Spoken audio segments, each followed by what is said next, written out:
बिस्मिल्लाहिर्रहमानिर्रहीम। बच्चों में गुर्दों का कैंसर ये कितना कॉमन है, इसका क्या इलाज मुमकिन है, क्या इससे बचा जा सकता है कि नहीं बचा जा सकता, ये आज हम डिस्कस करेंगे। मेरा नाम डॉक्टर सैयद नासिर अब्बास है। मैं पीडियाट्रिक हेमेटोलॉजिस्ट ऑन्कोलॉजिस्ट हूँ और हेड करूँ बोन मैरो ट्रांसप्लांट यूनिट को चिल्ड्रन हॉस्पिटल लाहौर में। बच्चों में गुर्दे का कैंसर एक कॉमन कैंसर है और अमूमन ये छोटे बच्चों में पाया जाता है। ये बहुत बड़ी उम्र में अमूमन नहीं होता, अमूमन ये छोटे बच्चों में ही होता है। और इसकी इब्तदाई अलामत की बात करें, इसमें किसी किस्म की अमूमन खून की कमी नहीं होती। बच्चों में बाज़ औक़ात कभी पेशाब में खून नहीं आता, जिस तरह बड़ों में हम चांसेस होते हैं। बाज़ औक़ात उनको दर्द भी महसूस नहीं होता और बिल्कुल भी महसूस नहीं होता। सिर्फ जब माँ अपने बच्चे को नहला रही होती है, दुला रही होती है, तो पेट पे उसे महसूस होता है, स्पेशली फ्रंट साइड पे और साइड पे, कि कोई लंप या कोई गिल्टी फील हो रही है। और अमूमन ये छोटे बच्चों में होता है। और अमूमन हमारे पास माएँ जब आती हैं तो यही कहती हैं कि मैं नहला रही थी तो यहाँ पे मैंने देखा कि यहाँ पे मुझे गिल्टी महसूस हो रही है और कोई चीज़ हार्ड महसूस हो रही है। तो ये अमूमन बगैर किसी और साइन सिम्टम्स के मिल जाता है, मगर ये एग्रेसिव ट्यूमर होता है।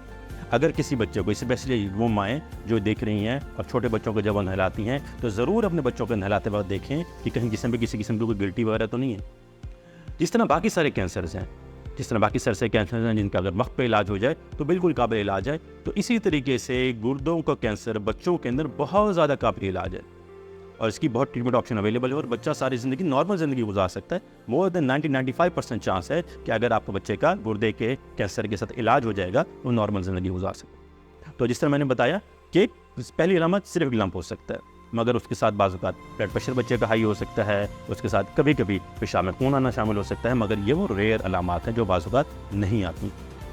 जब किसी बच्चे का लंप फील होता है तो फ़ौरन अगला स्टेप क्या करते हैं कि हम फ़ौरन उस बच्चे का सीटी स्कैन या अल्ट्रासाउंड कराते हैं। सबसे पहले अल्ट्रासाउंड, और हमें वहाँ पता लग जाता है कि यहाँ पे गुर्दे के ऊपर कोई रसोली मौजूद है। साथ ही हम सीटी स्कैन कराते हैं और अमूमन गुर्दे का कैंसर जो होता है या लंग्स में भी जाने के चांस होता है। तो जब हम सीटी स्कैन प्लान कर रहे होते हैं तो हम लोग एब्डोमेन के साथ साथ चेस्ट का भी सीटी स्कैन करा लेते हैं। अमूमन ये कैंसर किसी और जगह पे नहीं जा रहा होता, रेयर है मगर अमूमन नहीं जा रहा होता, इसलिए हमें सीटी स्कैन ब्रेन की या जिस्म के और किसी हिस्से के सीटी स्कैन की ज़रूरत नहीं पड़ती।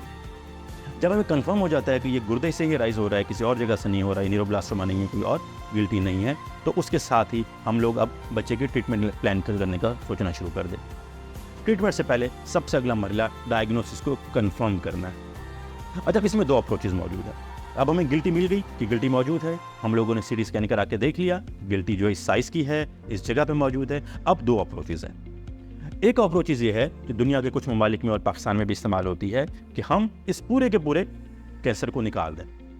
लेकिन इसमें अमूमन फिर जब हम सर्जन देखता है या ऑन्कोलॉजिस्ट देखता है कि इतना बड़ा है कि आप गुर्दे को नहीं बचा सकते, तो फिर हम एडवाइस करते हैं कि बाजू का अपफ्रंट सर्जरी करा लो, पूरे के पूरे गुर्दे को निकाले। और मैं बार बार एक चीज़ कहूँगा, देखिए कुदरत ने हमें दो गुर्दे दिए हुए हैं और एक गुर्दे के साथ कई दफ़ा नेचुरली ऐसा होता है कि हमें पता भी नहीं होता, वो सारी ज़िंदगी एक ही गुर्दे के साथ चल रहा होता है। तो अगर आपके बच्चे को या बड़े को गुर्दे का कैंसर है और आपका डॉक्टर कहता है कि इसके एक गुर्दे को निकालना लाजमी है, तो ज़रूर निकलवा दीजिए, क्योंकि एक गुर्दे पर वो सारी ज़िंदगी गुजार सकता है।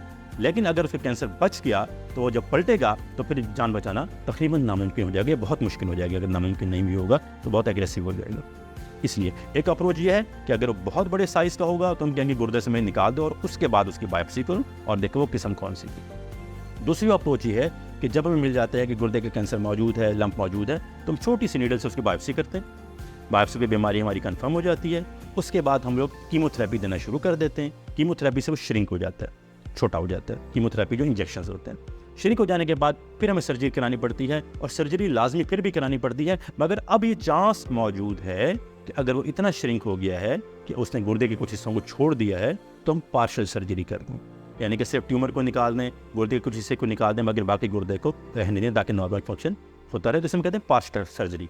तो ये बिल्कुल पॉसिबल है, मगर ये अमूमन उसी वक्त होता है जब हम पहले कीमोथेरेपी दे के तो ट्यूमर को थोड़ा श्रिंक कर लेते हैं। जब हम उसको सर्जरी के बाद दोबारा वापसी करते हैं तो हमें अंदाज़ा हो जाता है कि इसकी टाइप कौन सी है, इसमें मज़ीद हम क्या करना चाहिए।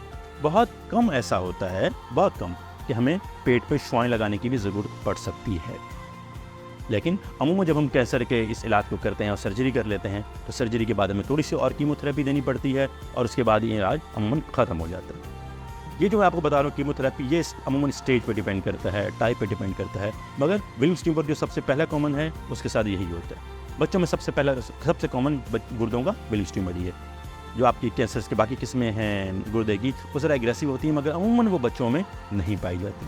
बच्चों में विल्म्स ट्यूमर सबसे कॉमन पाया जाता है और ये सबसे ज़्यादा काबिल इलाज है। लेकिन मैं अगेन एक बात रिपीट करूँगा कि आपने सर्जरी से बचने की कोशिश नहीं करनी गैर ज़रूरी तौर पर। सबसे बड़ा मसला जो होता है जो हम फेस करते हैं वो ये फेस करते हैं कि आप सर्जरी से बचने की कोशिश करते हैं और कैंसर के वापस आने का डर बढ़ जाता है। तो मैं अगेन रिपीट करता हूँ कि सबसे पहले आपने डायग्नोसिस कंफर्म करना है, उसके बाद आप लोगों ने इसके बायोप्सी से कंफर्म करना है। तीसरे नंबर पे आप लोगों ने जब किसी बच्चे को हो जाए उसे कीमोथेरेपी दे के कोशिश करने की श्रिंक हो जाएगा, उसके बाद सर्जरी करानी है और सर्जरी के बाद फिर कीमोथेरेपी या रेडियोथेरेपी करनी है depending upon the condition of the patient और depending upon the type of the cancer. मगर मैं ये बहुत काबिल इलाज कैंसर है, इसको आप वक्त पर अगर लेकर आएंगे तो आपका बच्चा इंशाल्लाह बिल्कुल नॉर्मल ज़िंदगी गुजार सकेगा। बहुत बहुत शुक्रिया।